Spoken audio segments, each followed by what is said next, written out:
성령 충만한 성도의 삶은 어떤 삶인가? 에베소를 통해서 지금 살펴보고 있습니다. 동시에 우리가 성령 충만한 삶을 지속하려면 어떻게 되는가? 에베소에서 말씀하신 그 말씀대로 순종하면 저와 여러분들이 성령 충만한 삶을 지속할 수 있을 뿐만 아니라 성령 충만한 성도가 될 줄 믿습니다. 우리 무엇보다도 성령 충만한 성도는 에베소서 1장 3절에서 14절에서 하나님이 우리에게 주신 신령한 복을 잘할 뿐만 아니라 누리는 가운데 찬송 올려드리는 그런 성도가 성령 충만한 성도라고 합니다. 그러니까 나는 지금 무슨 찬송을 하나님께 올려드리고 있는가? 무엇보다도 우리는 받은 복을 헤아리는 가운데 받은 복이 무엇인지 알고 누리는 가운데 하나님께 찬송 올려드려야만 한다는 것입니다. 그래서 우리가 내가 받은 신령한 복을 헤아릴 줄 알고 신령한 복을 내가 하나님께 감사 찬송하고 있으면 나는 성령의 인도함을 받고 있는 사람이에요. 성령께 우리가 둔감한 자가 아니라 민감한 자예요. 성령을 소멸한 자가 아니라 성령 충만한 성도라는 것을 예배소를 통해서 우리들에게 말씀하고 있습니다. 그래서 지난주에는 하나님으로부터 받은 신령한 복 가운데 성부 하나님이 우리에게 베푸신 하나님의 축복들을 살펴봤습니다. 그것은 뭡니까? 창세전부터 우리를 흠없고 점없는 거룩한 하나님의 백성이 되도록 하기 위해서 우리를 선택하셨다는 거예요. 하나님이 우리를 축복의 자리로, 축복의 자녀로 옮기시고 인도하셨다는 것, 거기에 대해서 우리가 얼마나 감격하고 감사하고 찬양을 올리고 있는가. 여러분, 지난 한 주간 동안에 우리 성부 하나님이 우리에게 베푸신 그 은혜를 얼마나 묵상하고 찬송했습니까? 혹시 전혀 생각지 않고 이 자리에 앉아 있다면은 지금 내가 얼마나 성령께 어떤 관계에 있는지를 이제 생각하는 거죠.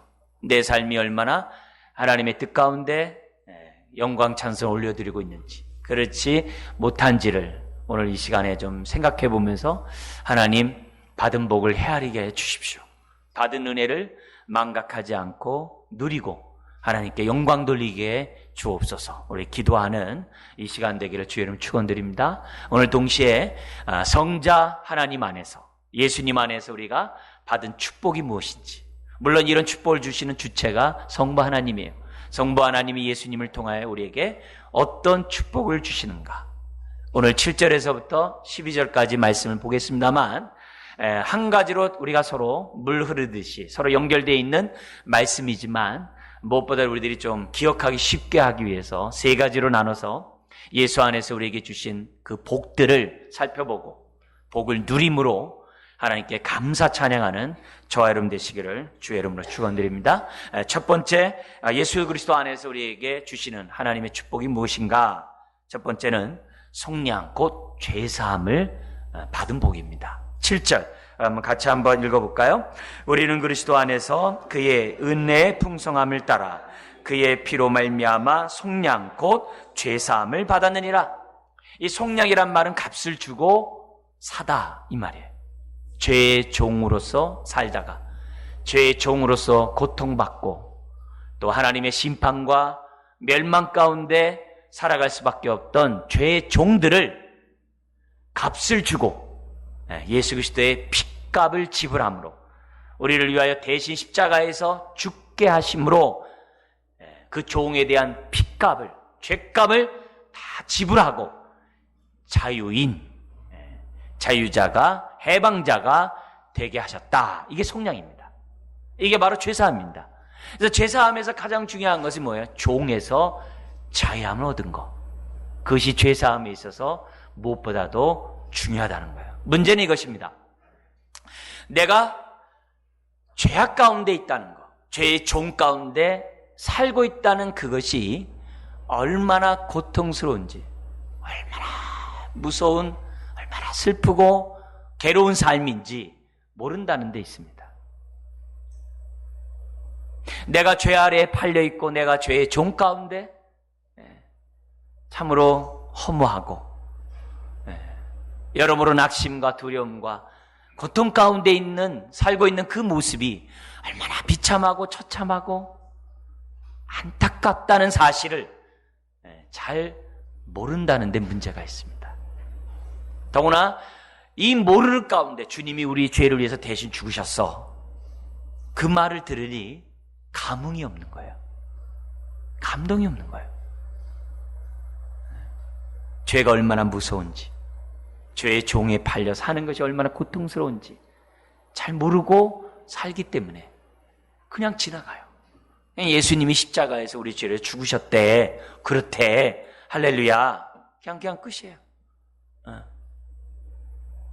이런 모습으로 우리들이 살아간다면 하나님의 은혜를 받았다라고, 그 사랑을 깨달았다라고 말할 수 없고, 말할 수 없을 뿐만 아니라 누릴 수 없고, 누릴 수 없을 뿐만 아니라 우리 1장 3절에 있는 것처럼 찬송하리로다. 하나님이 나에게 은혜를 베푸신 그 복들을 향하여서 복들을 누리면서 하나님께 영광 찬송을 올릴 수 없다는 거죠. 그러면 내 삶은 내 안에 계시는 성령님과, 예수 믿는 사람 성령님 다 계시잖아요. 성령님과 전혀 무관해요. 성령님 따로, 내 뜻 따로, 전혀 내 안에 있는 성령님이 전혀 작동하지 않는, 성령을 무시하는 그런 삶을 살아가게 된다는 거죠. 그러나 성령이 충만하면, 성령의 인도함을 받으며 성령께 민감한 사람은 감사할 것을 감사해, 찬송할 것을 찬송해. 육신의 눈이 비늘에 벗겨져서 영안의 눈을 갖게 돼요. 속사람이 무엇이며 겉사람이 무엇인지를 봐요. 성령에 이끌려 사는 것이 무엇인지, 육신에 따라 사는 것이 무엇인지 분별이 돼요. 하나님의 은혜가 얼마나 소중한지, 또한 죄로 말미암아 죄의 종으로 사는 그 삶이 얼마나 고통스럽고 비참하고 훗날 멸망받는 것이 얼마나 무서운지 알게 된다는 거죠. 그런 의미에서 하나님이 예수 그리스도 안에서 우리에게 주신 복이 뭐냐? 속량 곧 죄사함이라 해요. 자유인이, 자유자가 되게 하신 그 축복을 우리에게 베풀어 주셨다는 겁니다. 많은 경우에 우리는 죄에 대한 심각성을 모릅니다. 형벌에 대한 중함을 잘 모릅니다. 그러나 우리가 하나님의 은혜 앞에 나가고 십자가 앞에 나가고 예수님의 십자가가, 그 나를 위해 대신 죽은 그 피가 도대체 어떤 의미인지를 우리들이 정말 마음을 열고 십자가를 바라보면 바로 십자가에 못 박힌 그곳에 바로 내 죄가 있다는 사실을 보게 되고, 죄로 말미암는 그 형벌이 예수님까지 죽게 했다고 하는 그 무서움을 우리는 십자가 앞에서 깨달아가는 거죠. 그러면 그럴수록 내 마음에 정말 진정한 자유가 오고 쉼이 오고 위로가 오고 내 마음에 평강이 오는 그런 축복이 있는 줄 믿습니다. 예수 믿었을 때 그 감격이 사라지고, 또 믿고 난 다음에 계속 그 감격이 넘쳐남에도 불구하고 넘치지 않고 그냥 답보 상태나 사라져버린 이유가 뭡니까? 무엇이 죄인지를 잘 모르기 때문에 그래요. 우리는 죄에 그러면은 윤리적으로 도덕적으로 잘못한 것을 먼저 생각해요. 그래서 예수님 믿으세요 그러면은 나 남한테 잘못한 짓 한 적 없어, 난 법 없이도 사는 사람이야, 남에게 해코지 한 적 없어, 피해 준 적 없어, 내가 왜 죄인이야? 교회 다니면서도 거짓말하고 교회 다니면서도 나쁜 짓 하는 그가 죄인이지, 내가 왜 죄인이야? 그렇게 생각해요. 근데 문제는 예수님을 믿으면서도, 믿고 난 다음에서도 그렇게 생각한다는 거예요. 그래서 죄에 그러면 윤리적으로 도덕적으로 잘못된 거, 남에게 욕하고 남에게 해를 주고 돈으로 피해를 주고 손해를 보게 하고 아픔을 주고 이런 것들만 죄로 생각해. 그러니까 불신자 수준의 죄를 생각하니까 뭐가 죄인지 모르면서 자기는 죄를 짓고 있으면서도 자기는 그냥 자유해. 그 자유한 게 아니라 모르는 거죠. 모르는 거죠. 성령이 근심하고 있는데 모르는 거죠. 하나님이 마음 아파하는데 모르는 거죠. 왜? 뭐가 죄인지 모르니까.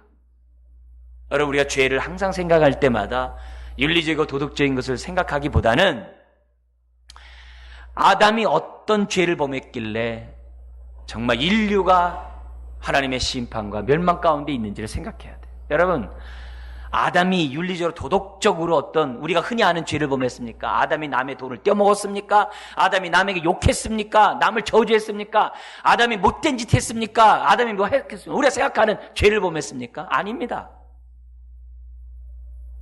사람들이 흔히 범하는 죄를 아담이 범한 게 아니에요. 그는 하나님의 말씀에 불순종한 거예요. 하나님의 말씀에, 하나님의 뜻에 거역한 거예요. 불순종한 거예요. 여러분, 우리는 산상수훈에서도 같은 말씀을 봐요. 산상수훈은 우리가 잘 알잖아요. 교회 다니지 않는 사람들도, 뭐 간디 같은 경우도 기독교인들이 산상수훈까지만 그렇게 같이 산다고 한다면 자기도 믿겠다는 거죠. 그만큼 산상수훈은 잘 알아요. 근데 그 산상수훈의 마지막에 뭐라고 그럽니까? 주여 주여 하는 자마다 다 천국 가는 게 아니라 그랬어요. 주여하고 예배 부리고 주여하여 하면서 찬송 부른다고 천국 가는 게 아니래요. 뭐라고 그래요? 아버지의 뜻대로 행하는 자가 천국 간다 그랬어요. 선지자 노릇도 하고 막 능력을 행하고 저 앞에 모든 정말 헌신하고 다 했다 할지라도 하나님의 뜻대로 행하지 않으면, 아버지 뜻대로 행하지 않으면 천국 못 간대요. 거기서도 뜻이 나와요. 하나님의 뜻에 거역하고 하나님의 말씀에 불순종하는 그 죄가 얼마나 중요한지를 우리에게 말씀하고 있거든요. 오늘 우리가 죄에 대한 얘기를 생각할 때마다 잊어서는 안 될 것이 뭐냐? 하나님의 말씀에 대한 우리의 반응이라는 거죠. 누가 뭐래도 하나님의 말씀에 불순종하고 뜻에 거역하면 그게 바로 선악과를 따먹은 거고 그게 바로 죄입니다. 거기에 대한 죄에 대한 그 감각이 살아날 때 양심이 살아나는 거예요. 양심이 살아나는 거예요. 네. 그런 양심이 살아나면 죄에 대해서 민감하게 되고 민감할수록 성령님께 민감하고 또 성령님께 민감할수록 하나님의 뜻 가운데 살려고 저나 여러분들이 몸부림치는 거죠. 죄에 대한 심각성을 모르는 거는 뭐가 죄인지 모르기 때문에 그런 거죠. 그러니까 신앙생활 하면서도 하나님의 도움을 못 받아요. 하나님의 돌보심을 못 받아요. 왜요? 자꾸 예수 바깥으로 나가니까. 하나님의 축복을 못 받아요. 자꾸 예수 바깥에 나가서 살려고 하니까. 예수 안에 거하는 것이 얼마나 우리에게 큰 축복이고 하나님 나라를 누리는 것인지 생각지를 못해요. 아버지 뜻 따로 내 뜻대로 내 뜻 안에 거하는 그런 인생이 되니 삶이 평안할 리가 없죠. 하나님의 돌보시는 은혜를 덧입을 수가 없죠. 오늘 다시 한번 우리가 예수를 믿는다고 했을 때 우리는 예수님을 나의 구세주, 구원자라고만 믿지 않습니다. 예수님은 나의 구세주여 또한 뭐라고 얘기해야 됩니까? 나의 주님이라고 믿습니다. 아멘. 구세주라고 믿고 주님이라고 고백하지 않으면 믿는 게 아닙니다. 주님이라고 고백한다는 얘기는 뭡니까? 아버지 뜻대로 살겠다는 거예요. 내 뜻이 아니라. 주님이라고 고백하는 것은 거역하는 게 아니라 순종하겠다는 거예요. 예수님을 믿는다고 하면서 내 뜻대로 사는 거 예수 믿는 게 아니죠. 그래서 한국교회에서 전도할 때 아주 맹점 가운데 하나가 그거예요. 예수 믿고 회개하면 회개하고 또 믿든지 어쨌든 예수 회개하고 믿으면 당신 구원받아요. 당신 하나님 자녀 돼요. 그게 끝. 그 믿어요. 그래 끝이에요. 그리고 자기 멋대로 살아요. 그 믿는 게 아니죠. 믿는다고 한다는 것은 내가 회개하고 예수님 내 죄를 위해 대신 죽었다는 것만이 아니라 내 인생의 주인이 주님이시고 이제는 내 생각, 내 뜻이 아니라 주님 뜻대로 살겠다고 고백하는 것이 그게 믿는 거죠. 여러분, 오늘 우리들이 주님이 마지막 심판 때 염소와 양을 구분하듯이 좌우편으로 사람을 나눈다 그랬어요. 뭘로 나눠요? 주여 주여 하는 것으로 나눕니까? 아니에요. 소자에게 물 한 그릇 줬느냐? 어렵고 고통당한 있는 사람들을 돌봤느냐? 즉 선지자들이 그렇게 외쳤던 구약의 이사야, 호세야, 아모스, 미가 이런 선지자들이 공통적으로 외쳤던 게 뭡니까? 예배 드린다고 되느냐? 아니에요. 하나님 앞에 무슨 예물 드린다고 되느냐? 아니에요. 다 공통적인 게 뭐예요? 삶에서 인애를 잃어버리고 정의와 공의를 잃어버린 그런 삶을 살면서 예배 드리는 거 다 거짓이라는 거예요. 그러면서 드리는 예물 다 거짓이라는 거예요. 안 받겠다는 거예요. 내 삶 속에서 하나님의 사랑을 잃어버리고 정의롭지 못하고 공의롭지 못하면 끝이에요. 이사야서, 호세야, 미가서, 아모스 얼마나 많습니까? 메시지는 딱 분명해요. 오늘 우리가 예수님을 믿는다고 하면서 내 뜻 버리지 않고 주의 뜻에 거역하면서 살아간다고 한다면 믿는 게 아니죠. 회개한 것도 아니죠. 오늘 다시 한번 죄가 무엇인지 생각하고 정말 죄의 종으로 고통당하는 그 고통에서 자유하시기를 주의 이름 축원드립니다. 하나님은 우리가 자유자가 되기를 원해요. 해방자가 되기 원해요. 어디에 속박되는 것이 아니라 자유하기를 원하세요. 근데 이런 죄사함이 어떤 상황에서 주어졌습니까? 어떤 동기에서 주어졌어요? 7절 보니까 하나님의 은혜의 풍성함을 따라 주어졌다는 거예요. 우리 앞에서는 우리 어제 지난주는 뭐래요? 우리 4절인 것처럼 하나님의 사랑 가운데 우리를 사랑하시는 그 사랑 가운데 풍성한 은혜는 뭐예요? 받고자 하는 사람이 기대하지 않는데 주는 선물을 은혜라고 그래요. 우리 애들은 그러잖아요. 엄마 나 이거 갖고 싶어. 이거 사주세요. 나 생일이니까. 이렇게 얘기하잖아요. 그래서 받고 싶은 거 받아요. 그거는 성경에서 말하는 선물이 아니에요. 선물은 기대하지도 않았는데 받을 자격도 없는데 예기치도 않았는데 기대하지도 않았는데 하나님이 값없이 나에게 준 선물, 그게 은혜예요. 근데 그 선물을 주시는데요, 어떻게 준대요? 풍성함을 따라서. 찔끔, 조금, 그게 아니에요. 풍성하게. 왜요? 우리를 사랑하기 때문에. 여러분, 사랑은 하나님의 속성이요 성품인 줄 믿습니다. 하나님은 내가 나쁜 짓 해도 사랑해요. 나를. 부모가 자기 자식이 못된 자식이라도 사랑하는 것과 똑같아요. 하나님의 사랑은 내가 잘하든 못하든 날 사랑해요. 하나님의 성품이에요. 여기에 의심하면 안 돼요. 여기에 흔들리면 안 돼요. 예?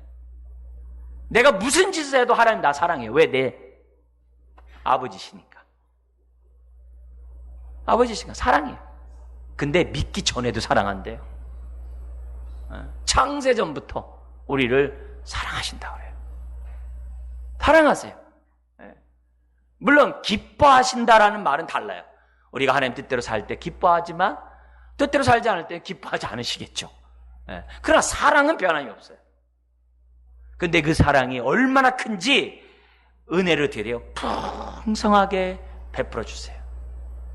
내가 좀 부족하고 내가 좀 모자라고 내가 연약하고 상관하지 않아요. 그냥 있는 그대로 우리를 사랑하신다는 게 풍성함이에요. 아멘. 하나님 앞에 잘 보여야 날 사랑한다 아니에요. 못 보여도 사랑하세요. 왜? 죄인 되었을 때도 예수님을 주셨는데 내가 하나님의 자녀인 내가 지금 사는데 나를 얼마나 사랑하겠어요. 우리 착각하면 안 돼요. 하나님은 염라대왕이 아니에요. 우리가 하나님의 이런 마음을 잘 생각하고 우리가 그 사랑 안에 거하면 거할수록 웬 은혜인가 웬 축복인가 우리는 고백하지 않을 수가 없고 감사 찬양하지 않을 수가 없다는 것이죠. 하나님 우리에게 베푸신 이 죄사함은 사랑하기 때문에 죄사함, 그것도 풍성한 은혜 가운데 주는 거예요.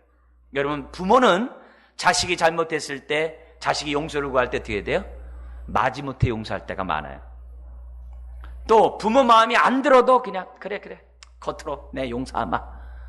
왜? 자식이니까. 그럴 때가 많아요. 그러면서 자식을 용서하면서도 내가 혹시 너무 빨리 용서한 게 아닌가, 좀 뽐때를 잡은 다음에 보여주고 딱 애를 기를 꺾은 다음에 뭔가 좀 한 다음에 내가 용서해 줄 걸 내가 너무 빨리 풀어준가 이렇게 생각해요. 근데 하나님의 용서는 그렇게 생각하지 않아요. 사람들끼리 용서할 때도 그래요. 막 알아달라고 그래요. 내가 너 용서해 줬으니까 너 나한테 잘해. 내가 너 용서해 줬으니까 다음에 너 나한테 뭐 어떻게 해줘? 뭐 이렇게 얘기를 해요. 꼭 과시를 해요. 그러나 하나님의 용서는 대가를 바라지 않아요. 내가 좀 부족하고 뭔가 받을 자격이 없어도 베푸신 사랑인 줄 믿습니다. 그게 풍성한 은혜예요.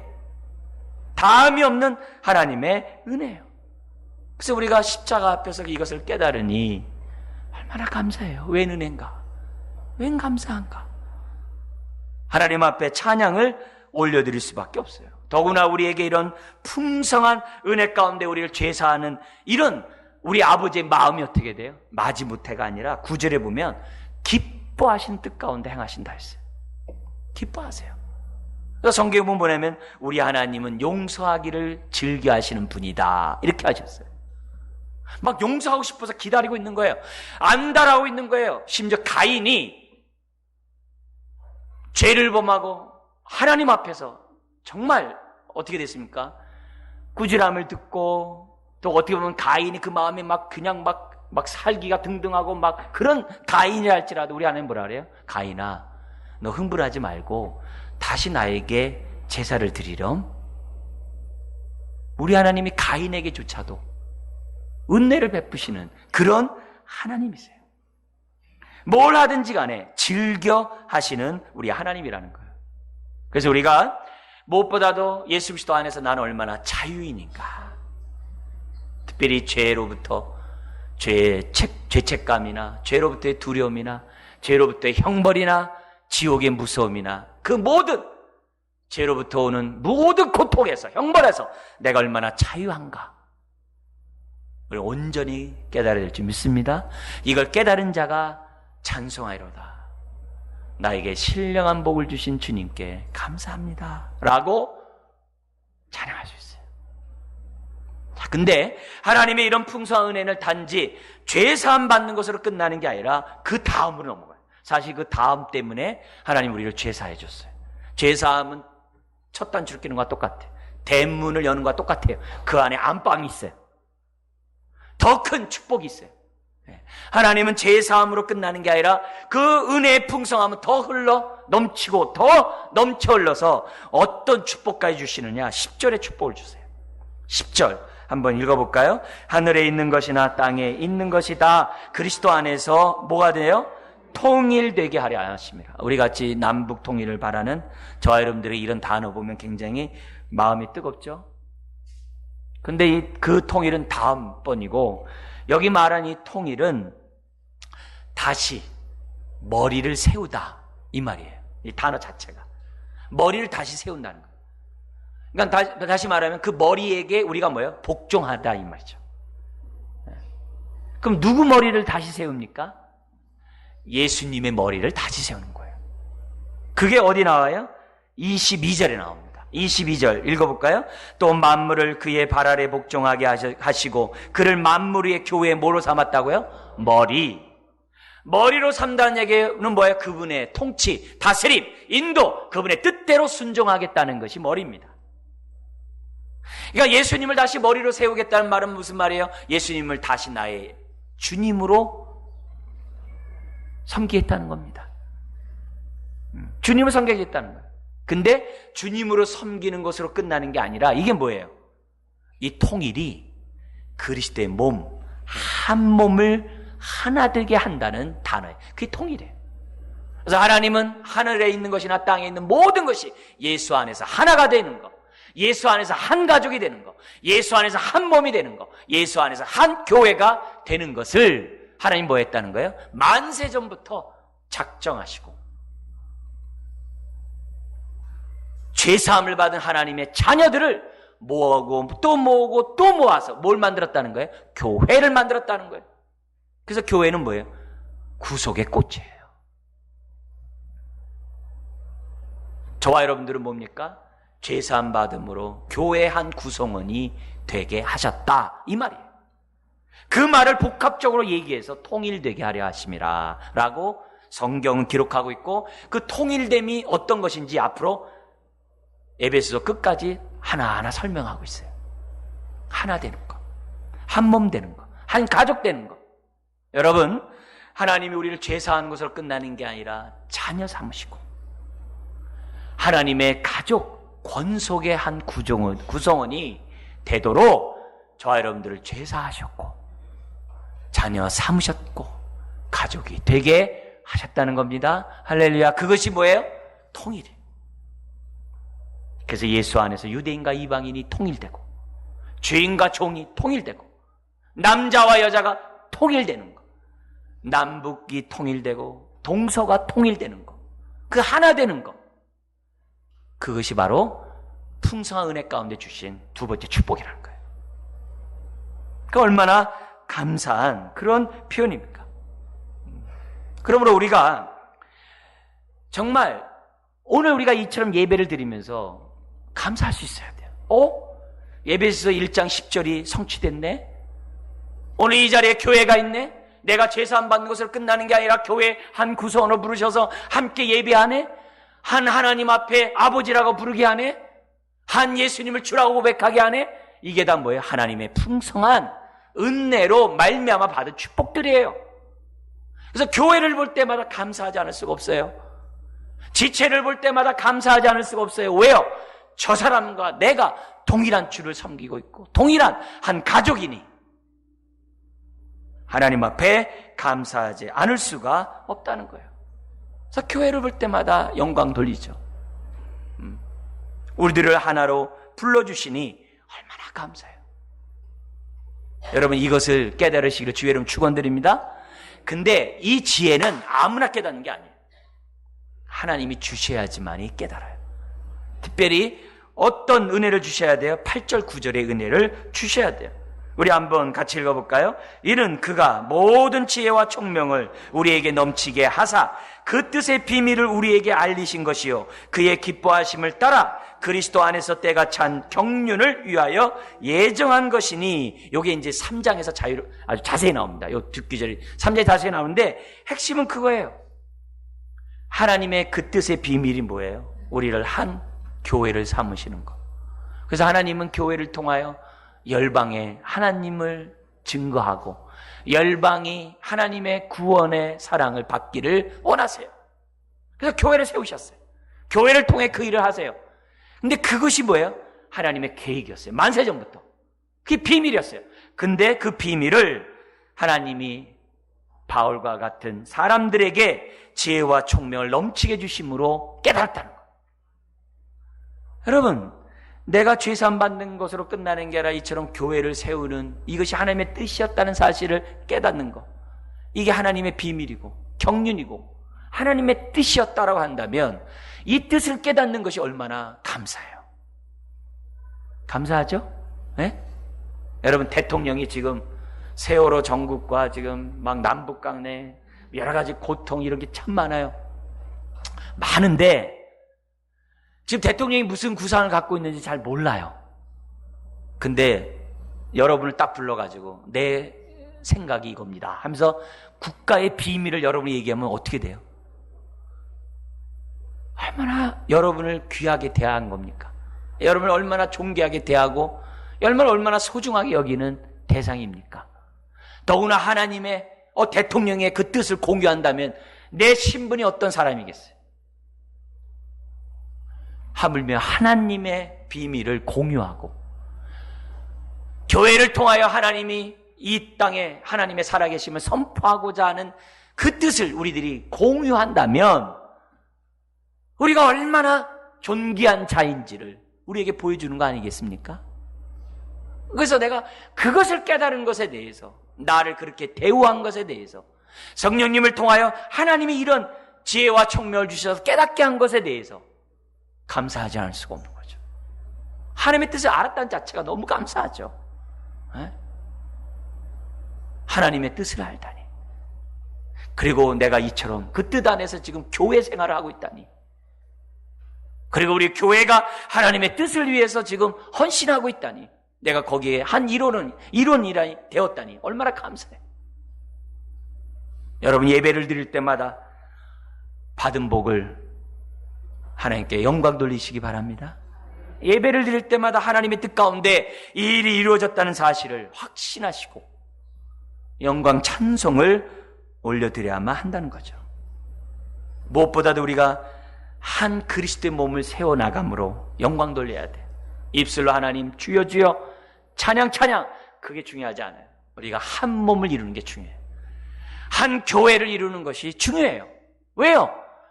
그래야 하나님이 영광 받으시는 거고, 그래야 성령님의 인도를 받은 성도고, 그래야 그것이 바로 성령 충만한 교회거든요. 교회를 볼 때마다 우리가 하나됨을 힘써 지키는 것, 그게 이제 4장, 에베소 4장서부터 어떻게 하나됨을 지키는지를 구체적으로 얘기를 합니다. 그런 은혜들을 우리들이 받아야 돼요.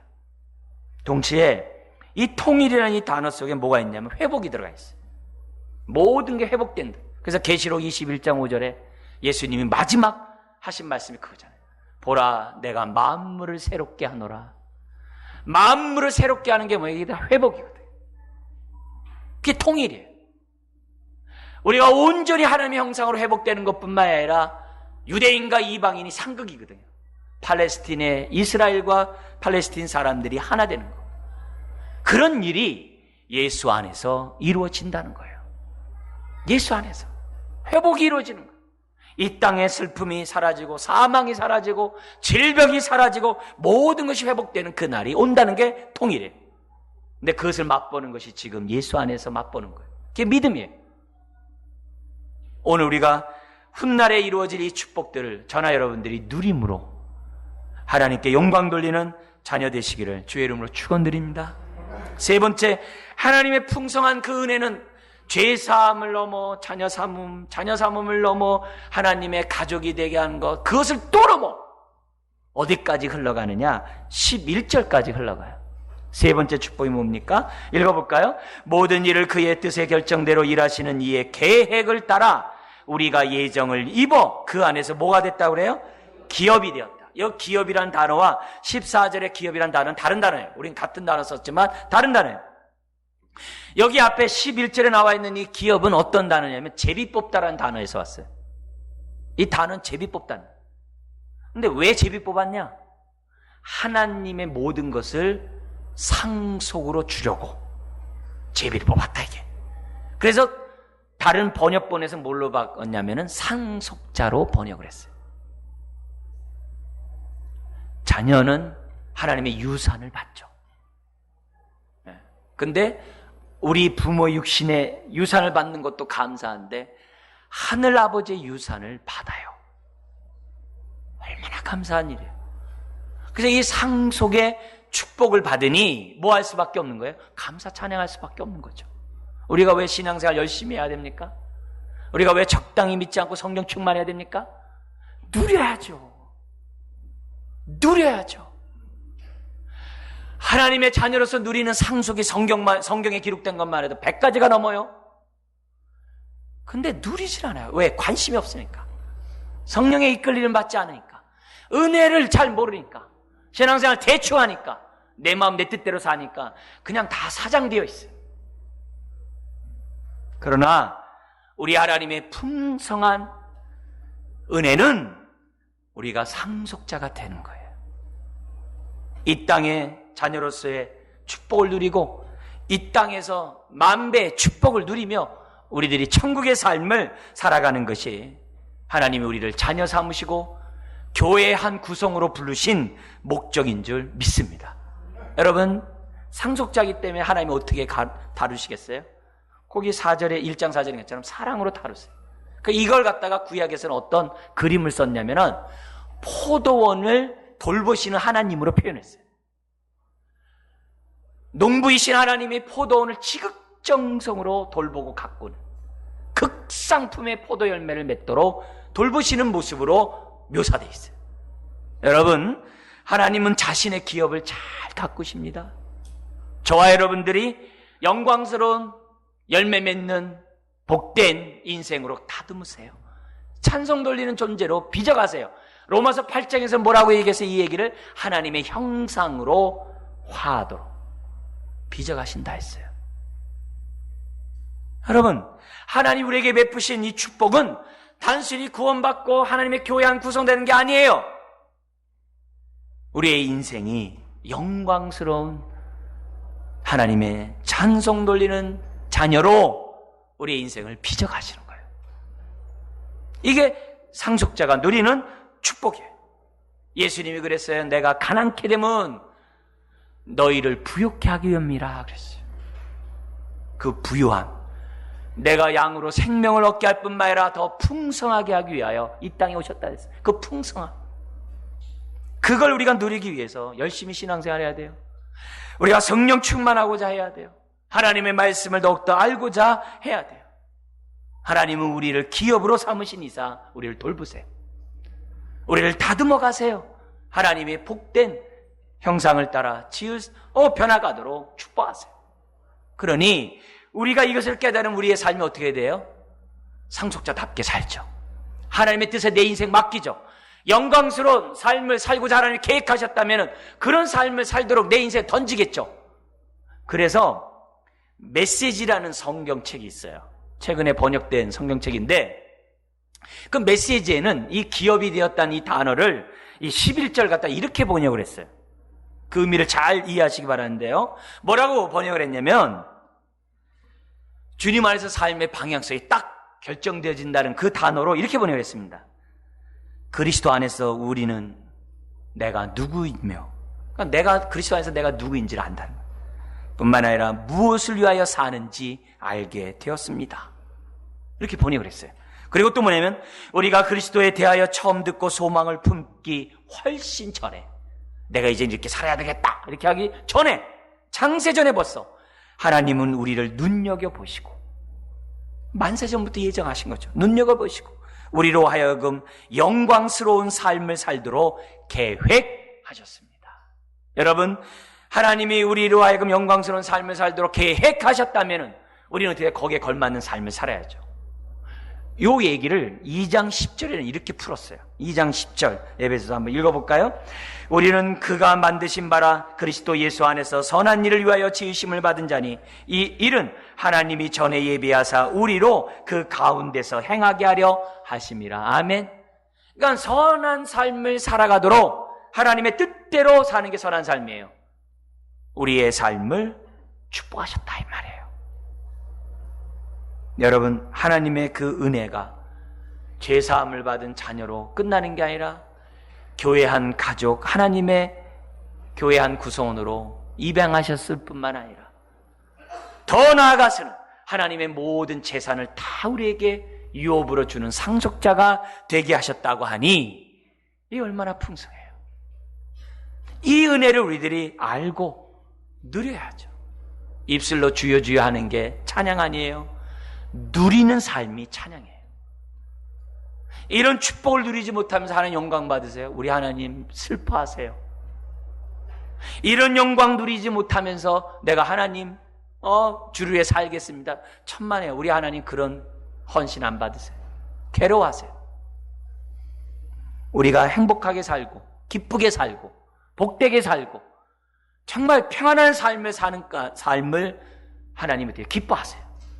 영광 받으신다는 거죠. 그러므로 오늘 이 말씀을 좀 우리가 진지하게 생각하고 좀 숨을 다시 한번 깊게 들여마시고 내가 예수 안에서 받은 복이 무엇인지 생각하고 우리가 누림으로 하나님께 영광 돌려야 될 줄 믿습니다. 이 뜻 앞에 내 인생을 던지는 것이 그게 신앙생활이에요. 이걸 아는 것이 성령의 충만이에요. 여러분, 이런 삶을 아니 우리가 하나님 앞에 나온 태도는 뭐겠어요? 12절밖에 없죠. 우리 한번 읽어볼까요? 이는 우리가 그리스도 안에서 전부터 바라던 그 영광의 찬송이 되게 하려 하심이라. 결국은 그의 영광의 찬송이 되는 존재, 이런 삶을 삶으로 하나님의 영광을 드러내는 찬송의 존재가 된다는 거예요. 여러분, 지금 내 모습 때문에 실망하지 말고 낙심하지 말고 두려워하지 말고 하나님 앞에 우리의 인생을 맡기시기를 주의 이름으로 축원드립니다. 우리 교회를 하나님의 뜻에 맡기면 우리 교회는 영광스러운 교회가 돼요. 하나님이 기뻐하는 행복한 교회가 돼요. 네. 우리의 삶이 고통 가운데 있으면서 하나님 영광 받으신 분 아니에요? 우리가 행복한 삶을 사는 가운데 영광을 받으십니다. 오늘 우리가 이처럼 예배드리는 것도 하나님의 뜻 가운데 이루어진 예배인 줄 믿습니다. 오늘 우리가 정말 한 교회를 이룬 것도 하나님의 풍성한 은혜 가운데 되어진 줄 믿습니다. 중요한 건 뭐예요? 상속자로 누리십시오. 영광의 삶을 사십시오. 하나님이 기뻐하십니다. 우리 이런 성도 되기를 주의 이름으로 축원드립니다.